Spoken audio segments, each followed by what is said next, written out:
Selamat pagi, Kiss Lovers. Meli Lida kembali hadir menjumpai Anda sekeluarga dalam infotainment kesayangan Kiss Pagi, kisah seputar selebriti. Mengawali aktivitas hari ini, sejumlah peristiwa di dunia artis dan selebriti akan kami sajikan untuk Anda. Olivia Natania atau Oi, putri dari penyanyi lawas Nia Daniati, jalani pemeriksaan di Polda Metro Jaya. Dan konflik Ustadz Soulmate dengan Ustadz asal Garut yang akhirnya berujung damai. Kemudian Askara Parasadi, suami dari Nindi Ayunda, sudah bebas dari penjara.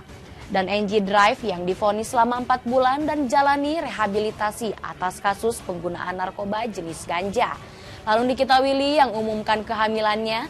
Juga ada Amar Zoni dan Iris Bella yang ingin menambah momongan.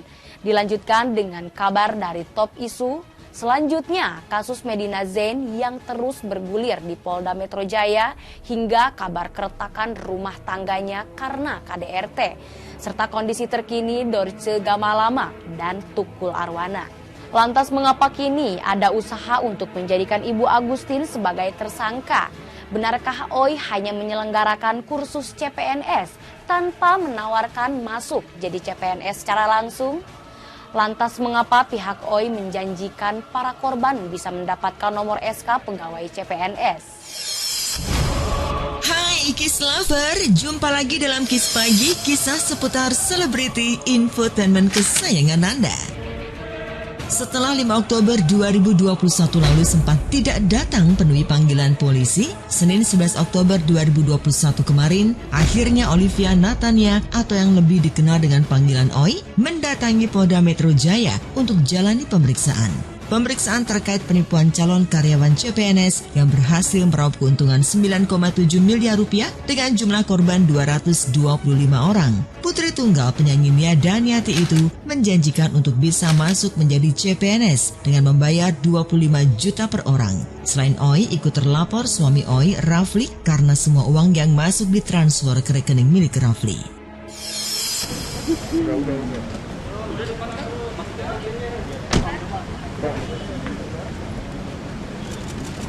Oleh Pak, begitu.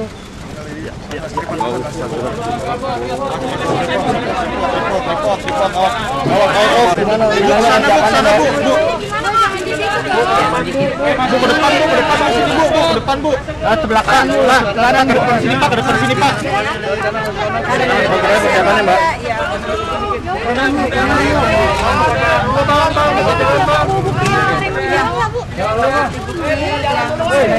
Di sana udah disiapin buat kompres. Jalan dulu.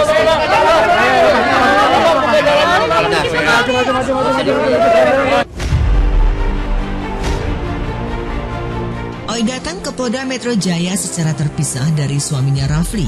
Ibu satu anak ini datang didampingi oleh kuasa hukumnya Susanti Agustini. Oi menjalani pemeriksaan cukup lama, dari pukul 11 siang hingga malam hari. Sejak awal datang, Oi mengaku telah siap jalani pemeriksaan. Ia bahkan minta didoakan. Kita sedang bawa bukti-bukti yang ada, yang nanti kita serahkan kepada penyidikan.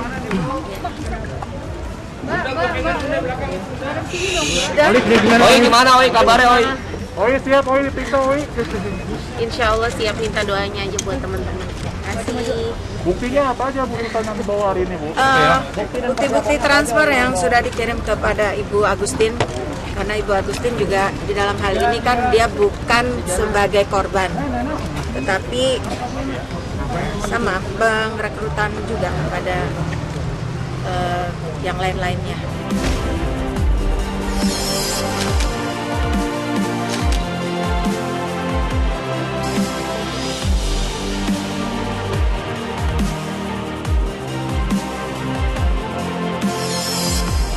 Kasus penipuan calon karyawan CPNS yang melibatkan Olivia Natania dan suaminya Rafli terus bergulir di meja hukum.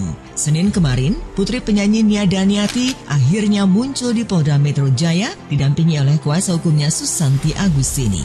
Oi dan sang suami dilaporkan oleh Agustin atau Ibu Titin yang merupakan mantan guru Oi serta beberapa korban lainnya yang diduga telah ditipu dengan dijanjikan masuk menjadi CPNS dengan membayar 25 juta per orang. Namun setelah uang diserahkan, mereka tidak kunjung masuk dan diterima sebagai CPNS.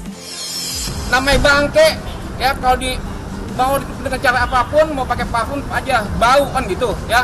Makanya semakin oli itu membentengi dirinya, atau semakin oli mau nyerang balik pada korban, ya itu akan makin buka belang-belangnya dia. Bahkan salah satu yang disampaikan oleh kuasa hukum kami, salah satunya adalah untuk penggantian CPNS yang mundur. Ada lagi banyak nanti yang akan saya berikan nanti di bagian di polisi pada saat pelaporan. Tapi kabarnya ibu juga Menyadari dirinya ditipu, para korban yang berjumlah cukup banyak itu berusaha menemui Oi. Namun Oi menghilang dan sulit ditemui. Para korban yang dipimpin oleh Agustin atau Titin yang merupakan mantan guru Oi melaporkan kasusnya sebagai dugaan penipuan ke Polda Metro Jaya. Sejumlah dokumen yang membuktikan bahwa uang yang diterima oleh Agustin adalah uang pengembalian ketika salah satu korban itu meminta uang dikembalikan, ya begitu ya. Jadi sama sekali tidak ada yang namanya keuntungan yang diterima oleh Bu Agustin. Apalagi kemudian dibilang bahwa Bu Agustin naikin tarif les dari Hong Kong, nggak ada ya. Semua korban ini nggak pernah ikutin les, gitu loh. Jadi kalau yang diminta oli adalah misalnya uang 40 juta, ya 40 juta, 60 juta. Oi sempat berkilah bukan dirinya lah yang menipu karena tidak pernah berhubungan langsung dengan para korban. Tetapi Oi menunjuk Titin sebagai orang yang aktif mencari calon korban dan mengambil keuntungan dari sana. Namun Oi tidak membantah jika dirinya menerima uang 25 juta rupiah per orang yang ingin masuk sebagai karyawan CPNS. Namun Oi membantah jika ia menjanjikan masuk CPNS. Oi lebih menyiapkan fasilitas dan prasarana untuk calon CPNS yang disebutnya sebagai pelatihan. Saya nggak mau nyampein apa-apa, cuma mau bilang mohon doanya aja biar semuanya berjalan lancar, kita ikutin prosesnya aja. Kalau bukti baru itu belum bisa kita sampaikan karena itu nanti ada di penyidik. Itu aja ya, rekan-rekan sekalian. Nggak ada. Nggak ada. Oh itu nggak ada. Nggak ada. Nggak ada itu. Nggak ada bukti transparan segala macam, mungkin bisa dijelaskan. Nah itu nanti aja itu dalam proses ya, rekan-rekan semua. Karena ini kan udah proses penyidik, maka nanti aja. Jadi nanti kita akan sampaikan pada penyidik satu lokasi-lokasi tempat uang diserahkan.